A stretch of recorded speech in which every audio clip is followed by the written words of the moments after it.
നമസ്കാരം. ഉള്ളത് പറയാം.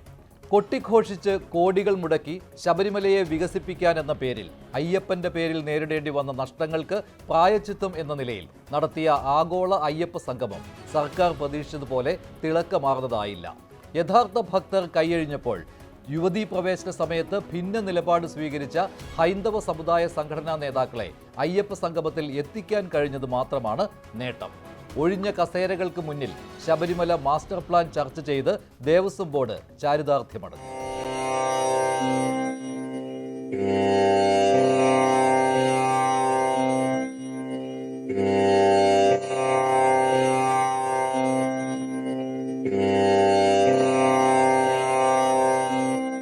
പമ്പയുടെ തീരത്ത് ജർമ്മൻ പന്തലുകൾക്കുള്ളിൽ 3000-ഓളം കസേരകൾ നിരത്തി അയ്യപ്പന്മാരുടെ വിഷമങ്ങൾ പരിഹരിക്കാൻ ചേർന്ന അയ്യപ്പ സംഗമം ഭഗവത്ഗീതയും ഉപനിഷത്ത് വചനങ്ങളും കൊണ്ട് മുഖരിതമായി.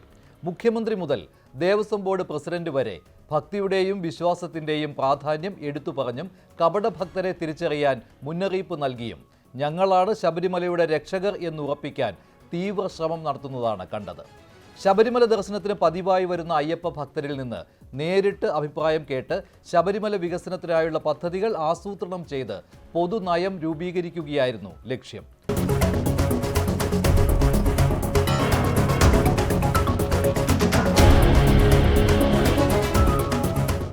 കുറച്ച് സൗകര്യങ്ങൾ നമ്മൾ പറയാൻ തീരുമാനിച്ചിട്ടുണ്ട്. സൗകര്യങ്ങൾ ഒന്ന് വരണം അടിസ്ഥാനപരമായിട്ടുള്ള സൗകര്യങ്ങൾ, അതാണ് ഇവിടെ കുറവ്. നമുക്ക് എപ്പോൾ വരുന്ന സമയത്ത് ഭക്തജനങ്ങൾക്ക് ബുദ്ധിമുട്ടില്ലാത്ത രീതിയിൽ എല്ലാ കാര്യങ്ങളും ചെയ്തു തരാൻ വേണ്ടി ഇതൊരു ആഗോള സംഗമം അതിനൊരു വേദി ആവട്ടെ എന്ന് നമ്മൾ മനസ്സുകൊണ്ട് ആഗ്രഹിക്കുന്നു. ഒരുപാട് ടെക്നോളജി ഡെവലപ്പ് ആയിട്ടുണ്ട്. ബയോ ടോയ്ലറ്റ് അങ്ങനെയുള്ള സംവിധാനങ്ങൾ ഇഷ്ടംമാരിയുണ്ട് വന്നിട്ടുണ്ടല്ലോ.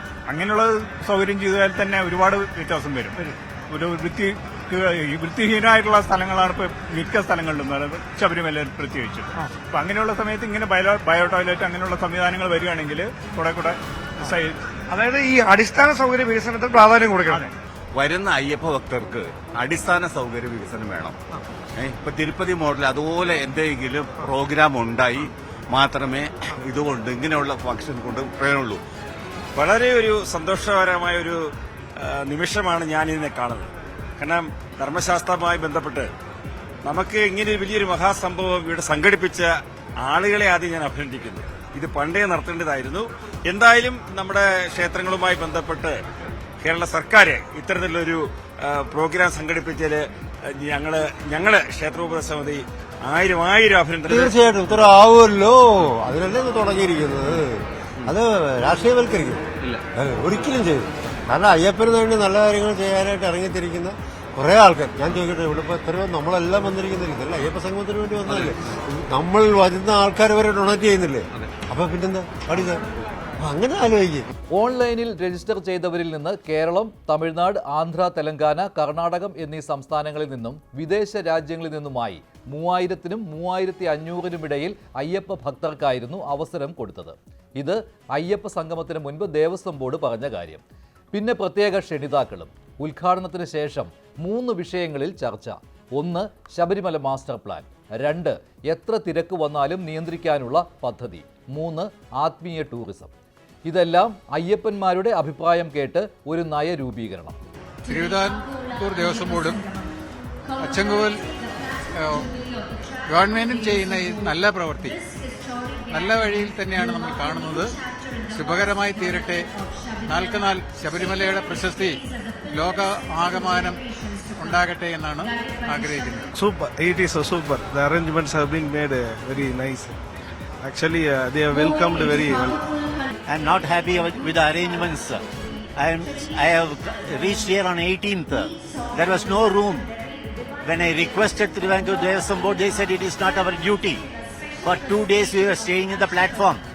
I came along with Malgapuram. There is no place for taking a bath. എന്നാൽ പമ്പയിൽ നടന്നത് മറ്റൊന്നാണ്. രാവിലെ തന്നെ രജിസ്ട്രേഷൻ തുടങ്ങി. വരുന്നവർ അയ്യപ്പ വിശ്വാസികളാണോ എന്ന് തിരിച്ചറിയാൻ പറ്റില്ല. ചന്ദനം ചാർത്തി സ്വീകരണം.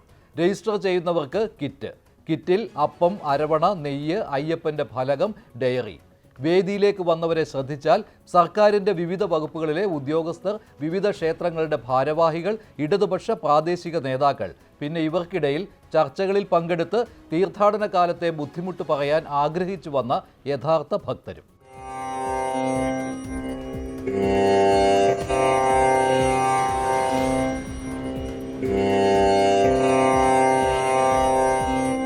സ്വാമിയേ ശരണമയ്യപ്പ. മാസ്റ്റർ പ്ലാൻ എന്ന് പറയുന്നത് ഹൈപ്പോർ കമ്മിറ്റി തയ്യാറാക്കി, എഞ്ചിനീയറിംഗ് കൊണ്ട് നേതൃത്വത്തിൽ തയ്യാറാക്കി, ഗവൺമെന്റ് പാസാക്കി. പക്ഷെ ഇത് അനുഭവേദ്യമാകേണ്ടത് ലോകത്തിന്റെ വിവിധ ഭാഗങ്ങളിൽ നിന്ന് വരുന്ന ഭക്തജനങ്ങൾക്കാണ്. അപ്പൊ ആ ഭക്തജനങ്ങളുടെ അഭിപ്രായം അറിയണം, അവരുടെ നിർദ്ദേശങ്ങൾ വേണം. അതിനു വേണ്ടിയിട്ട് കൂടിയാണ് ഈ ആഗോള അയ്യപ്പ സംഗമം ഇവിടെ സംഘടിപ്പിച്ചിരിക്കുന്നത്. ഉദ്ഘാടനം കെങ്കേമം. കസേരകൾ നിറയ്ക്കാൻ സംഘാടകർ കുറച്ച് ബുദ്ധിമുട്ടിയെന്ന് മാത്രം. വെള്ളാപ്പള്ളിക്കൊപ്പം ഒരേ കാറിൽ വന്നിറങ്ങി മുഖ്യമന്ത്രി. NSS, KPMS പ്രധാന നേതാക്കളും വേദിയിൽ. മന്ത്രിമാരും തമിഴ്നാട്ടിലെ 2 മന്ത്രിമാരും. ദേവസ്വം ബോർഡ് പ്രസിഡന്റിന്റെ ശരണം വിളിയോടെ തുടക്കം. ഉപനിഷത്തും ഗീതയും ഉദ്ധരിച്ച് തത്വമസിയുടെയും ഹരിവരാസനത്തിന്റെയും പ്രാധാന്യം എടുത്തു പറഞ്ഞ് ഭക്തർക്കൊപ്പം എന്ന സന്ദേശം നൽകി മുഖ്യമന്ത്രി. ഒന്നിനെയും ദ്വേഷിക്കാത്തവനും എല്ലാത്തിനും മിത്രമായിരിക്കുന്നവനും എല്ലാവരിലും ദയയുള്ളവനും സുഖദുഃഖങ്ങളിൽ ഭാവഭേദമില്ലാത്തവനും എന്തും ക്ഷമിക്കുകയും സഹിക്കുകയും ചെയ്യുന്നവനും ആയിരിക്കും ഭക്തൻ എന്നതാണ് ആ ഗീതാ നിർവചനം. അയ്യപ്പ ഭക്തന്മാർ ഇന്ന് ലോകത്തെമ്പാടുമുണ്ട്.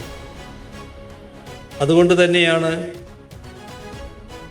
ഈ മഹാസംഗമത്തിന് ഒരു ആഗോള സ്വഭാവം കൈവരുന്നത്. ശബരിമലയെ വിവാദ കേന്ദ്രം ആക്കാനല്ല, വികസനത്തിനായി ഒരുമിക്കണമെന്ന് വെള്ളാപ്പള്ളി. എല്ലാവരുടെയും നാവിൽ ഒരേ ഒരു മന്ത്രം. ശബരിമലയിൽ കല്ലും മുള്ളും താണ്ടിയെത്തുന്ന ഭക്തർക്ക് സുഖദർശനം. ബൃഹത്തായ പദ്ധതിയായി ആവിഷ്കരിച്ച ഗവൺമെൻറ്റും ദേവസ്വം ബോർഡും ഒന്നിച്ചു വന്ന ഈ കർമ്മ പദ്ധതികൾ നമുക്കെല്ലാം കൂടി ആലോചിച്ച് ചർച്ച ചെയ്ത് തിരുത്തേണ്ടത് തിരുത്തിയും ഉൾക്കൊള്ളിക്കേണ്ട പലതുണ്ടെങ്കിൽ ഉൾക്കൊള്ളിച്ചും അതിനെ വിജയിപ്പിക്കുവാൻ നമ്മളെല്ലാം ശ്രമിക്കണം. തിരുവിതാംകൂർ ദേവസ്വം ബോർഡും സംസ്ഥാന സർക്കാരും സംയുക്തമായി സംഘടിപ്പിച്ച ആഗോള അയ്യപ്പ സംഗമം തീർച്ചയായിട്ടും ശബരിമല ദർശനത്തിനും ശബരിമലയുടെ വികസനത്തിനും ശബരിമല എത്തുന്ന ഭക്തജനങ്ങളുടെ സൗകര്യങ്ങൾ വർദ്ധിപ്പിക്കുന്നതിനുമെല്ലാം തീർച്ചയായിട്ടും അത് ഉപകരിക്കും. അയ്യപ്പ സംഗമത്തിൻ്റെ നടത്തിപ്പുമായി ബന്ധപ്പെട്ട് കുറേ വിവാദങ്ങൾ നമ്മുടെ സമൂഹത്തിൽ ഉയർന്നു വന്നു. ആ ഘട്ടത്തിൽ ആഗോള ശ്രദ്ധ നേടിയിട്ടുള്ള ഒരു കാനന ക്ഷേത്രമായ ശബരിമലയുടെ വികസന കാര്യങ്ങളെ സംബന്ധിച്ച് അതിൻ്റെ സാധ്യത തേടുന്ന ഒരു സംഗമത്തിന് പിന്തുണ കൊടുക്കുക എന്നുള്ളതായിരുന്നു എന്നെപ്പോലെയുള്ള സാമൂഹ്യ രംഗത്തുള്ള ആളുകളുടെ ഉത്തരവാദിത്വം. ഉദ്ഘാടന സദസ്സ് നിറച്ചത് തിരുവിതാംകൂർ ദേവസ്വം ബോർഡിന്റെ മാത്രമല്ല മറ്റ് ദേവസ്വം ബോർഡുകളിലെയും ജീവനക്കാരെ കൂടി ഉൾപ്പെടുത്തി. സർക്കാരിന്റെ മറ്റു വകുപ്പുകളിലെ ഉദ്യോഗസ്ഥരും ജീവനക്കാരും ശബരിമലയ്ക്ക് വേണ്ടി സദസ്സിൽ ഇടം നേടി. അയ്യപ്പ സംഗമം എന്നതിനേക്കാൾ ശബരിമലയ്ക്കായുള്ള ഒരു ജനകീയ സദസ്സ് എന്ന് പറയാം. ഇതിനാണ് സർക്കാർ കണക്കനുസരിച്ച് 7 കോടി മുടക്കിയത്. സർക്കാരിന്റെ സകല സംവിധാനങ്ങളും രാപകൽ പമ്പയിൽ കേന്ദ്രീകരിച്ചു.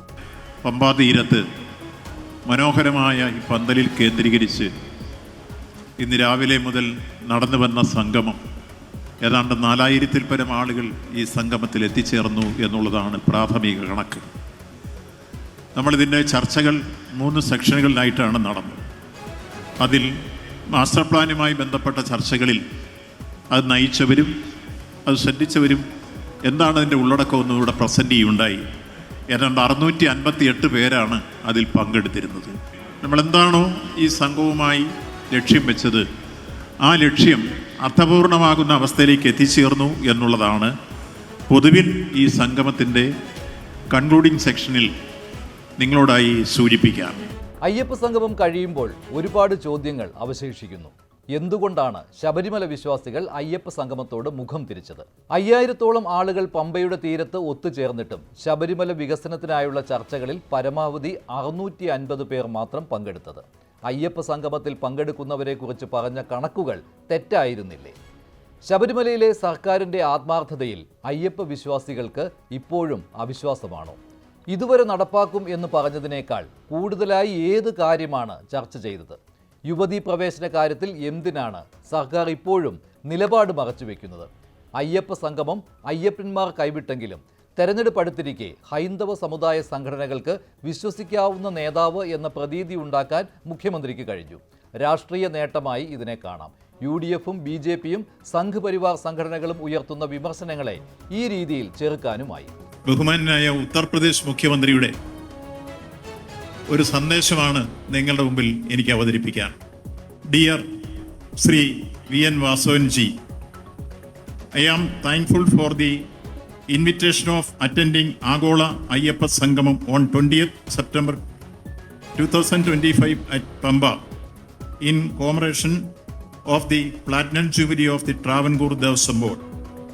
Lord Ayyappa is the divine protector of Dharma. Perspective Agola Ayyappa Sangamam assumes much significance. Hope that this conclave would be successful in achieving its objectives. With regards, Yogi Adityanath. Uttar Pradesh മുഖ്യമന്ത്രി യോഗി ആദിത്യനാഥിന്റെ ആശംസാ സന്ദേശം ഉപയോഗപ്പെടുത്താനും സർക്കാരിന് കഴിഞ്ഞു. അതിനുമപ്പുറം ശബരിമലയ്ക്ക് എന്തു ഗുണം എന്ന് ചോദിച്ചാൽ കരിമല കയറ്റം കഠിനമെൻ്റെ അയ്യപ്പ എന്ന് മാത്രം.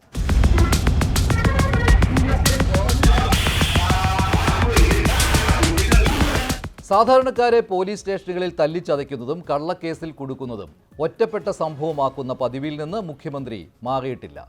വാദിയെ പ്രതിയാക്കുന്ന ശൈലിയിലൂടെ കസ്റ്റഡി മർദ്ദനങ്ങളെക്കുറിച്ച് മുഖ്യമന്ത്രി മൗനം വെടിഞ്ഞപ്പോൾ പ്രതീക്ഷയ്ക്കുമപ്പുറം ഒന്നും സംഭവിച്ചില്ല.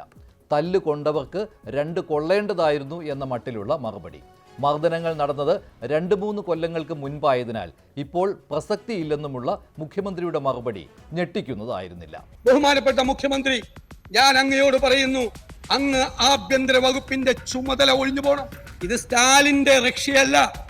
ബഹുമാനപ്പെട്ട മുഖ്യമന്ത്രി, ഇത് ജനാധിപത്യ കേരളമാണ്. നിങ്ങൾ സ്റ്റാലിൻ ചമയാൻ ശ്രമിച്ചാൽ ഞങ്ങൾ അതിനെ ചോദ്യം ചെയ്യുക തന്നെ ചെയ്യും. നിങ്ങൾ മുഖ്യമന്ത്രിയല്ലേ? നിങ്ങൾ ആഭ്യന്തര വകുപ്പിന്റെ ചുമതലയുള്ള ആളല്ലേ? നിങ്ങൾ ഇതുവരെ ഒരു മറുപടി പറഞ്ഞോ? കേരളത്തിലെ പൊതുസമൂഹത്തോട്, മാധ്യമങ്ങളോട് നിങ്ങൾ പറയണ്ടേ? നിങ്ങൾ തെരഞ്ഞെടുക്കപ്പെട്ട മുഖ്യമന്ത്രിയാണ്. തെരഞ്ഞെടുക്കപ്പെട്ട ഭരണകൂടത്തിന് നേതൃത്വം കൊടുക്കുന്ന ആളാണ്. നിങ്ങളുടെ കീഴിലുള്ള പോലീസ് മനുഷ്യ മനസാക്ഷിയെ ഞെട്ടിക്കുന്ന തരത്തിലുള്ള ക്രൂരമായ വൃത്തികേടുകൾ ചെയ്യുമ്പോൾ നിങ്ങൾ എന്തേ മൗനം പാലിച്ചു? നിങ്ങൾ എന്തേ മിണ്ടിയില്ല? നിങ്ങൾ എന്തുകൊണ്ട് പറയാൻ നിങ്ങൾക്ക് ഡിഫൻസ് ഉണ്ടായിരുന്നില്ല? നിങ്ങൾ പറഞ്ഞില്ല. നിങ്ങൾ ഒരക്ഷരം ഇതുവരെ പറഞ്ഞില്ല. കുന്നംകുളം പോലീസ് സ്റ്റേഷനിൽ യൂത്ത് കോൺഗ്രസ് നേതാവിനെ പോലീസുകാർ കൂട്ടം കൂടി തല്ലിച്ചതയ്ക്കുന്ന CCTV ദൃശ്യങ്ങൾ വന്നതിനു ശേഷം സമാനമായ നിരവധി പരാതികൾ ഉയർന്നിട്ടും മുഖ്യമന്ത്രി ഒരക്ഷരം മിണ്ടിയിരുന്നില്ല. കുന്നംകുളം, പീച്ചി, തൊടുപുഴ, പത്തനംതിട്ട അങ്ങനെ നിരവധി ഇടങ്ങളിലെ പോലീസ് മർദ്ദനങ്ങളും തിരുവനന്തപുരം പേരൂർക്കടയിലെ വീട്ടുജോലിക്കാരിയെ കള്ളിയാക്കിയതുപോലുള്ള കള്ളക്കേസുകളെക്കുറിച്ചും പരാതികളുടെ പ്രളയമായിരുന്നു. ഇതെല്ലാം ഒന്നിച്ച് പ്രതിപക്ഷം നിയമസഭയിൽ ഉന്നയിച്ചതോടെ മുഖ്യമന്ത്രി മറുപടിക്ക് തയ്യാറായി. പ്രതീക്ഷിച്ച മറുപടി. രാജ്യം റിപ്പബ്ലിക് ആയതു മുതൽ കമ്മ്യൂണിസ്റ്റുകാർക്ക് നേരെയുണ്ടായ പോലീസ് തേർവാഴ്ച, തന്നോടുൾപ്പെടെ അടിയന്തരാവസ്ഥ കാലത്ത് പോലീസ് നടത്തിയ കൊടിയ മർദ്ദനം, ഭരണകൂട ഭീകരതയെയും ലോക്കപ്പ് മർദ്ദനങ്ങളെയും എതിർത്ത് തോൽപ്പിക്കാൻ കമ്മ്യൂണിസ്റ്റ് പാർട്ടികൾ നടത്തിയ സമര പോരാട്ടങ്ങൾ മുഖ്യമന്ത്രി കത്തിക്കയറി. കടക്കൽ, കല്ലറ, വാങ്ങോട് സമരങ്ങളിൽ ജനങ്ങൾക്ക് നേരെ നടന്ന ആക്രമണങ്ങൾ, ഇതെല്ലാം നേരത്തെ നടന്നതായിരുന്നുവെങ്കിൽ 1947 ശേഷം ഏറ്റവും കൂടുതൽ മർദ്ദനത്തിന് ഇരയാകേണ്ടി വന്നത് ഞങ്ങളുടെ സഖാക്കളായിരുന്നു, കമ്മ്യൂണിസ്റ്റുകാരെ. അത് സ്റ്റാലിനെ അനുകരിച്ചതുകൊണ്ടാണോ എന്നറിയില്ല. കോൺഗ്രസിന്റെ നേതൃത്വത്തിലാണ് കാര്യങ്ങൾ രാജ്യത്ത് നടന്നിരുന്നത്. അന്നിവിടെ ഏതെല്ലാം തരത്തിലുള്ള ക്രൂരതകളാണ് അരങ്ങേറിയത് എന്നത് എല്ലാവർക്കും അറിയാം. കമ്മ്യൂണിസ്റ്റുകാരെ എത്ര ക്രൂരമായാണ് വേട്ടയാടിയിരുന്നത് എന്നത് ചരിത്ര വസ്തുതകളല്ലേ. അതൊക്കെ ചെയ്യാനുള്ള കരുത്ത് എങ്ങനെയാണ് കിട്ടിയത്? ചെയ്യുന്നവർക്ക് എല്ലാ സംരക്ഷണവും.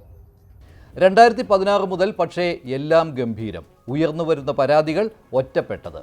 തല്ല് കൊണ്ടവർക്കെതിരെ പരാതികളുണ്ട്. കുന്നംകുളത്തെ സുജിത്ത് 11 കേസുകളിലെ പ്രതി. കേസുകൾ കോവിഡ് കാലത്തെ പ്രകടനം, AC മൊയ്തീനെതിരെ ജാഥ നടത്തിയത്, അങ്ങനെ. എന്നിട്ടും പോലീസുകാർക്കെതിരെ പരാതി വന്നപ്പോൾ നടപടിയെടുത്തു.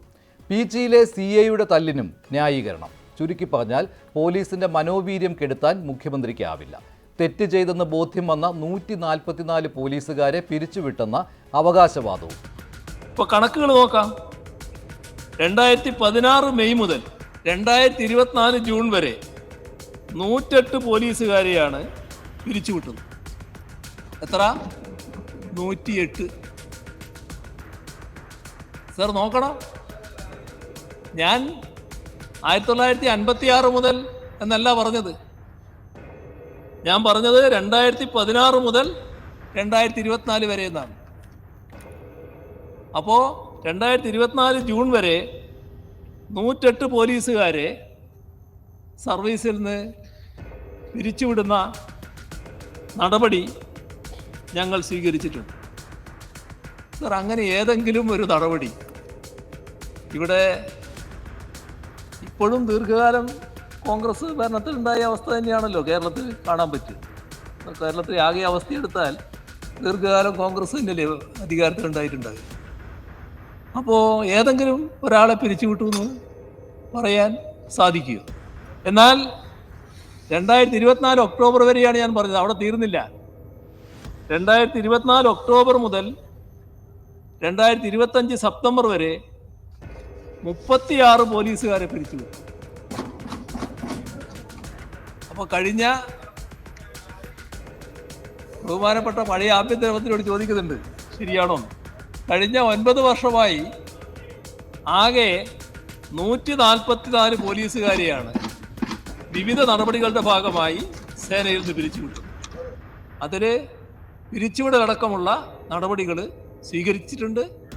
അത് കുറ്റത്തിൻ്റെ കാഠിന്യമനുസരിച്ച് ഇനിയും അതേ സമീപനം തന്നെ തുറന്നു പോവുകയാണ് ചെയ്യുക. പൊതുവെ അതിന് സ്വീകാര്യതയാണ് ഉണ്ടായിട്ടുള്ളത്. ഇതാണ് ഈ കാര്യത്തിൽ പൊതുവെ പറയാനുള്ളത്. അടിയന്തരാവസ്ഥയിലെ ക്രൂരമായ ലോക്കപ്പ് മർദ്ദനത്തിന് ശേഷം പിണറായി വിജയൻ എന്ന ചെറുപ്പക്കാരൻ MLA നിയമസഭയിൽ നടത്തിയ പ്രസംഗവും കെ കരുണാകരനോട് പോലീസിനെ കയറൂരി വിടാനാണോ ഭാവം എന്ന് ചോദിച്ചതും ഭരണപക്ഷ MLAമാർ ഓർമ്മിപ്പിച്ചത് മുഖ്യമന്ത്രി ക്രെഡിറ്റാക്കിയെടുത്തു. 2016 മുതൽ പക്ഷേ നടന്നതൊന്നും പോലീസ് തേർവാഴ്ചയല്ല, മറിച്ച് കേസ് അന്വേഷണം മാത്രം. വീഴ്ചയുണ്ടായപ്പോഴെല്ലാം നടപടിയും എടുത്തു. സംഭവങ്ങൾ ഉണ്ടായപ്പോൾ സമരം ചെയ്യാത്തതിന് പ്രതിപക്ഷത്തിന് പഴിയും കേട്ടു. 1950-ലെ മർദ്ദനത്തെക്കുറിച്ച് ഇന്നും വാചാലരാകും. പക്ഷേ 2016 മുതൽ നടന്നത് പഴയ കാര്യം, ഒറ്റപ്പെട്ടത്. ഇനിയും ഇത് തന്നെ മുഖ്യമന്ത്രിയിൽ നിന്ന് കേൾക്കേണ്ടി വരും. രാഹുൽ മാങ്കൂട്ടത്തിൽ തലവേദന കോൺഗ്രസിനെ വിട്ടുമാറുന്നില്ല. നിയമസഭാ സമ്മേളനത്തിൽ മാങ്കൂട്ടത്തിൽ വന്നതോടെ കോൺഗ്രസ് വീണ്ടും മറുപടി നൽകേണ്ട ഗതികേടിലായി. വെറുതെ വന്നു പോയതല്ല, യൂത്ത് കോൺഗ്രസ് ജില്ലാ പ്രസിഡന്റിനൊപ്പം നിയമസഭയിൽ എത്തിയതോടെ പാർട്ടി വെട്ടിലായി. VD സതീശനെ വെല്ലുവിളിച്ചുള്ള വരവ്, മാങ്കൂട്ടത്തിലിനെ രക്ഷിച്ചെടുക്കാനുള്ള തത്രപ്പാടിൽ കോൺഗ്രസിലെ സൈബർ പോരാളികൾ വൻ അബദ്ധത്തിലും ചെന്നുപെട്ടു. CPMലെ KJ ഷൈൻ ടീച്ചറെ ചേർത്ത് നടത്തിയ അപവാദ പ്രചാരണം ഏറ്റെടുത്തത് കോൺഗ്രസിന് വിനയായി.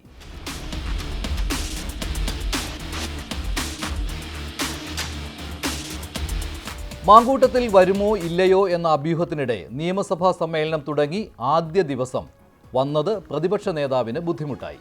കോൺഗ്രസിലെ രാഹുൽ ഫാൻസുകാരും അവർക്ക് വിധേയരായി പോയ ചില മുതിർന്ന നേതാക്കളും രാഹുൽ നിയമസഭയിൽ വരട്ടെ എന്ന നിലപാടിൽ ആയിരുന്നെങ്കിലും സതീശൻ ഉറച്ച നിലപാടിലായിരുന്നു. ഉത്തമ ബോധ്യത്തോടെയാണ് മാങ്കൂട്ടത്തിലിനെ സസ്പെൻഡ് ചെയ്തതെന്ന് സതീശൻ ആവർത്തിച്ചത് നിയമസഭയിൽ വരാൻ രാഹുൽ തയ്യാറാകരുത് എന്ന മുന്നറിയിപ്പുമായിരുന്നു. 3 ദിവസം തുടർച്ചയായി സതീശൻ ഇക്കാര്യം മാധ്യമങ്ങൾക്ക് മുന്നിൽ പറഞ്ഞതാണ്. എന്നാൽ രാഹുലിനെ വെള്ളപൂശിയെടുക്കാൻ സതീശനെയും തള്ളിപ്പറയുന്ന കോൺഗ്രസിലെ സൈബർ വെട്ടുകിളികൾ ചെവികൊണ്ടില്ല. ഓണക്കാലം മുതൽ തുടങ്ങിയ മാങ്കൂട്ടത്തിൽ ക്യാമ്പയിൻ സതീശനെയും ഉന്നം വെച്ചായിരുന്നു. ഒടുവിൽ മുഖ്യമന്ത്രി പ്രസംഗിച്ചുകൊണ്ടിരിക്കെ മാങ്കൂട്ടത്തിൽ നിയമസഭയ്ക്കുള്ളിൽ കടന്നത് വെല്ലുവിളിക്കുന്നതിന് തുല്യമായി. രാഹുൽ മാങ്കൂട്ടത്തെ കുറിച്ചുള്ള ഏത് ചോദ്യത്തിനും ഉത്തരം പറയാൻ നമ്മൾ ബാധ്യസ്ഥമല്ല. കാരണം എന്ന് വെച്ചാൽ അദ്ദേഹം ഇപ്പോൾ പാർലമെന്റ് പാർട്ടിയിലെ അംഗമല്ല. അദ്ദേഹം നിയമസഭയിൽ പങ്കെടുക്കാതിരിക്കുന്നു വെച്ചതിനെ സംബന്ധിച്ച് കോൺഗ്രസ് പാർട്ടിക്ക് അതിനകത്ത് എന്ത് അഭിപ്രായം പറയാനുള്ളത്? പാർട്ടിയുടെ ഒരു MLA ആയിരുന്നുവെങ്കിൽ അഭിപ്രായം പറയാമായിരുന്നു. ഇപ്പോൾ അദ്ദേഹം കോൺഗ്രസ് പാർലമെന്ററി പാർട്ടിയിൽ ഇല്ല എന്നുള്ളത് കൊണ്ട് തന്നെ അക്കാര്യത്തിൽ മറുപടി പറയാൻ എങ്ങനെ മറുപടി പറയാൻ കഴിയും? അദ്ദേഹം സഭയിൽ വരുന്നതിനെ കുറിച്ച് പാർട്ടിക്ക് അന്വേഷിക്കേണ്ട കാര്യമില്ല. കാരണം പാർട്ടിയുടെ ചട്ടക്കൂടിലല്ല അദ്ദേഹം. പാർട്ടി ഇന്ന് അദ്ദേഹത്തിനെ മാറ്റി നിർത്തിയിരിക്കും. അത് ആ തീരുമാനം നിലനിൽക്കുന്നു. ആ നിലയ്ക്ക് നിയമസഭാ സാമാജികൻ എന്ന നിലയ്ക്ക് അദ്ദേഹത്തിന് പങ്കെടുക്കാതിരിക്കുകയും ചെയ്യുന്നത് അദ്ദേഹത്തിന്റെ ഉത്തരവാദിത്വം. പക്ഷേ അത് സംബന്ധിച്ച് യാതൊരു കാര്യത്തിലും പാർട്ടിക്ക് ഉത്തരവാദിത്വം.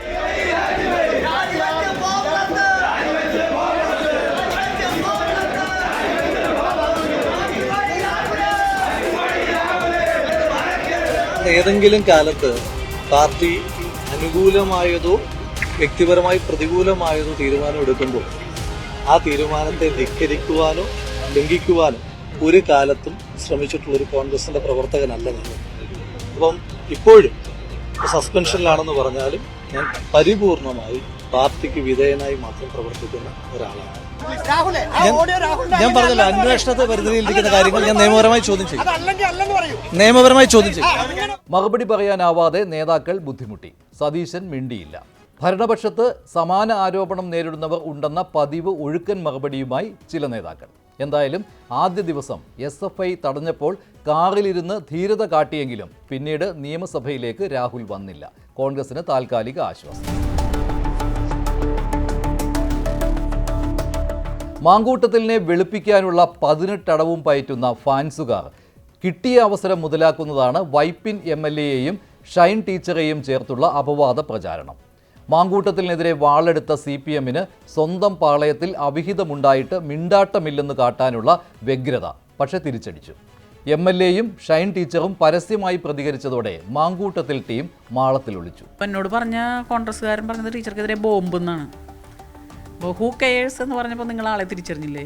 എനിക്കെതിരെ ബോംബ് എന്ന് പറഞ്ഞപ്പോൾ ഞാൻ അന്നേരം എനിക്ക് മനസ്സിലായില്ല. പക്ഷെ ഇപ്പോൾ ഞാൻ ഓർക്കുന്നുണ്ട്, ഒരു ബോംബ് പൊട്ടും എന്നുള്ളൊരു ആരൊക്കെയോ പറഞ്ഞു വെച്ചിട്ടുണ്ട് ഇവിടെ. പക്ഷെ അത് ഇങ്ങനെ ഈ അടുത്തുള്ളവരെ അടുത്തറിയുന്നവരെ ഒക്കെ തന്നെ നമ്മളങ്ങനെ ഇപ്പോൾ രാഷ്ട്രീയത്തിന് അപ്പുറത്താണ് നിൽക്കുന്നതെങ്കിൽ പോലും നമ്മൾ വ്യക്തികൾ തമ്മിലൊരു ബന്ധമുണ്ടല്ലോ. അപ്പം അത് വെച്ച് നോക്കുമ്പോൾ അങ്ങനെയൊക്കെ പറയാൻ പറ്റുമോ, അങ്ങനെയൊക്കെ ചെയ്യുമോ എന്നുള്ളൊരു വിഷമത്തോടു കൂടി സങ്കടത്തോടു കൂടി അത് ആലോചിച്ചു. ഇതിന് പിന്നിലെന്ന് തന്നെയാണ് തീർച്ചയായിട്ടും ഉറപ്പായിട്ടും കോൺഗ്രസ് എന്നുള്ള ആ ഒരു ഒറ്റ ഇത് ഞാൻ കൊടുക്കുന്നില്ല. അതിനകത്തുള്ള ഏറ്റവും മ്ലേച്ഛമായ ജീർണിച്ച മാനസികാവസ്ഥയുള്ള കുറേ പേര് അതിൻ്റെ അകത്ത് കടന്നുകൂടിയിട്ടുണ്ട്, അധികാരത്തിനും പണത്തിനും വേണ്ടി. എനിക്കെതിരെ നടന്ന സൈബർ ആക്രമണത്തെ തുടർന്ന് ഞാൻ മുഖ്യമന്ത്രിക്കും DGPക്കും വൈപ്പിൻ പ്രദേശം ഉൾപ്പെടുന്ന മുനമ്പം DYSPക്കും ആലുവ SP-ക്കും പരാതി നൽകിയിരുന്നു. അതിൻ്റെ അടിസ്ഥാനത്തിൽ എൻ്റെ മൊഴിയെടുക്കാൻ ഇന്നിവിടെ മുനമ്പം DYSP മുമ്പാകെ ഞാൻ എത്തിയിരിക്കുകയാണ്. തീർച്ചയായും എല്ലാ തെളിവുകളും ഇവിടെ നൽകുന്നതാണ്. അതിൻ്റെ അടിസ്ഥാനത്തിൽ ആവശ്യമായ നടപടികൾ നമ്മുടെ നിയമവ്യവസ്ഥയ്ക്കകത്ത് നിന്നുകൊണ്ട് ബന്ധപ്പെട്ട പോലീസ് ഡിപ്പാർട്ട്മെന്റ് സ്വീകരിക്കുമെന്നാണ് പ്രതീക്ഷ. അപവാദ പ്രചരണത്തിന്റെ ഉറവിടം എന്നുള്ളത് അന്വേഷണത്തിലൂടെ വ്യക്തമാകേണ്ടതാണ്. CPM വനിതാ നേതാവ് KJ Shine, Vypin MLA KN Unnikrishnan എന്നിവരെ ചേർത്ത് അപവാദ കഥ മെനഞ്ഞത് ആരാണെന്ന തർക്കം തുടരുമ്പോഴും ഇതിൽ നഷ്ടം നേരിട്ടത് കോൺഗ്രസുകാർക്കാണ്. CPMൽ നിന്ന് തന്നെയാണ് നേതാക്കൾക്കെതിരെ ഇല്ലാ കഥ പരത്തിയത് എന്ന് കോൺഗ്രസ് പറഞ്ഞൊഴിഞ്ഞെങ്കിലും വിശ്വാസയോഗ്യമായിട്ടില്ല.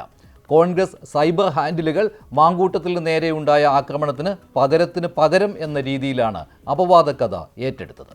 ജിൻഡോ ജോണിനെ പോലെയുള്ള നേതാക്കൾ വൈപ്പിനിൽ CPM ഇനി ഷൈൻ ചെയ്യില്ല എന്ന പോലെ ദ്വയാർത്ഥവുമായി വെറുപ്പിച്ചു. ഷൈൻ ടീച്ചറും MLAയും പരസ്യമായി രംഗത്തെത്തിയതോടെ പല കോൺഗ്രസ് ഹാൻഡിലുകളിൽ നിന്നും പോസ്റ്റുകൾ അപ്രത്യക്ഷമായി. പരാതി കൊടുക്കാൻ പോലും ഷൈൻ ടീച്ചർ തയ്യാറായതോടെ മാങ്കൂട്ടത്തിലിനെ വെളുപ്പിക്കാൻ ഇറങ്ങിയവർക്ക് ഇരട്ടി പ്രഹരം. മാങ്കൂട്ടത്തിനെതിരെ കള്ള ആരോപണം എന്ന് പറയുന്നവരോട് ഒറ്റ ചോദ്യം: KJ ഷൈൻ ചെയ്തതുപോലെ ആരോപണം പരസ്യമായി നിഷേധിക്കാനും കേസ് കൊടുക്കാനും രാഹുൽ മാങ്കൂട്ടത്തിൽ തയ്യാറാവുമോ? CPM സൂക്ഷിക്കുക, വരാൻ പോകുന്ന വെളിപ്പെടുത്തൽ താങ്ങില്ല എന്ന് VD സതീശൻ വെല്ലുവിളിച്ചിട്ട് ആഴ്ചകളായി ഒന്നും സംഭവിച്ചില്ല. ഷൈൻ ടീച്ചർക്കെതിരെ വന്നത് സതീശൻ ബോംബാണോ? അതിനും സതീശന് മറുപടി പറയേണ്ടി വന്നു. ഞാൻ കോൺഗ്രസ്സുകാരും കൊടുക്കുന്നില്ല എന്നൊന്നും ഞാൻ പറയുന്നില്ല, കൊടുക്കുന്നുണ്ടാവും. കാരണം കഴിഞ്ഞ ഒരു മാസമായിട്ട് നിലനിൽക്കുന്ന CPM കോൺഗ്രസ് സംഘർഷത്തിന്റെ ഭാഗമായിട്ട് ചെയ്യുന്നുണ്ടാവും. അതിന് എന്റെ തലയിൽ വെക്കണ്ട. ആര് ഇപ്പോ എന്റെ വീട്ടിലേക്ക് കാളയായിട്ട് പ്രകടനം, എന്റെ വീട്ടിലേക്ക് കോഴിയായിട്ട് പ്രകടനം, ഇത് ഞാനും ചെയ്തിട്ടാ? ഞാനാണ് കേസിൽ പ്രതി. അവരെല്ലാം കരുതി വെച്ച ബോംബ് ഇമാതിരി ബോംബാണെന്നുള്ള ജീർണമായ സാഹചര്യത്തെ പറ്റി ഞാൻ പറഞ്ഞത്, അത്രയേ ഉള്ളൂ. പക്ഷേ പറവൂർ കേന്ദ്രീകരിച്ചുകൊണ്ടാണ് ഈ അരങ്ങേറ്റം എന്ന് പറഞ്ഞാൽ പ്രതിപക്ഷ നേതാവിന്റെ അറിവില്ലാതെ കോൺഗ്രസ് സൈബർ വിഭാഗം ഇത്തരം ഒരു നിലപാട് സ്വീകരിക്കുമെന്ന് നിങ്ങൾ ആരെങ്കിലും കരുതുന്നുണ്ടോ? ഇല്ലാ കഥകൾ പറഞ്ഞ് പൊതുപ്രവർത്തകരെ അപമാനിക്കുന്നത് അത് ഏത് പാർട്ടിയാണെങ്കിലും നിർത്തണം. KJ ഷൈനിനെ അത്രമാത്രം അവഹേളിക്കുകയായിരുന്നു കോൺഗ്രസ് സൈബർ പോരാളികൾ. മാങ്കൂട്ടത്തിലിനെയും ഷൈൻ ടീച്ചറെയും താരതമ്യപ്പെടുത്താനുള്ള ശ്രമവും പൊളിഞ്ഞടുങ്ങി. മാങ്കൂട്ടത്തിലിന് തൻ്റെ ഭാഗം ന്യായീകരിക്കാൻ അവസരമുണ്ട്. അത് ചെയ്യാതെ ഫാൻ ബോയികളെ ഇറക്കി സ്വയം അപഹാസ്യനാകരുത്.